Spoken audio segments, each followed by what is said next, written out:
Hi guys, welcome back to losses. వాళ్ళు అందరూ ఎలా ఉన్నారు? నాకైతే ఈ రోజు లంచ్ అయిపోయిన తర్వాత సడన్ గా స్వీట్ తినాలనిపించిందండి. ఎందుకు స్వీట్ క్రేవింగ్ వచ్చిందో తెలీదు. I'm not a sweet person. అయినా సరే స్వీట్ తిందామని చెప్పి మమ్మీని అడిగితే మమ్మీ ఈ రోజు పుట్నాల పప్పు లడ్డూలు చేసుకుందాం అన్నారు.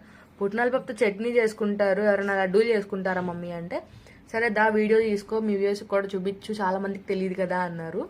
సరే కదా అని చెప్పి వీడియో తీయడం స్టార్ట్ చేసి ఫస్ట్ నెయ్యి అయితే పొయ్యి మీద పెట్టేసాము. ఆ తర్వాత 2 గ్లాసులు పుట్నాల పప్పు, 1 గ్లాస్ షుగర్, ఇంకొక 5-6 ఇలాచీస్ తీసుకుని అవన్నీ మిక్సీ జార్లో వేసుకుని ఫైన్గా పౌడర్ చేసేసుకున్నాం అనమాట. అంటే మెత్తగా లడ్డూలకి మనకి వీలుగా ఉండేలాగా అనమాట.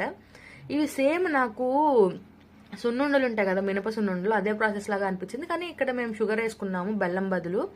మనకి ఇందులో కూడా బెల్లం వేసుకోవాలి అనుకుంటే బెల్లం వేసుకోవచ్చు. చక్కగా వాటిని ఆ పౌడర్ చేసుకున్నాం కదా, దానిలో నెయ్యి వేసుకుని లడ్డూలు చేసేసుకోవడమే. చాలా ఈజీ ప్రాసెస్. నేనైతే ఇది ఫస్ట్ టైం తింటున్నాను.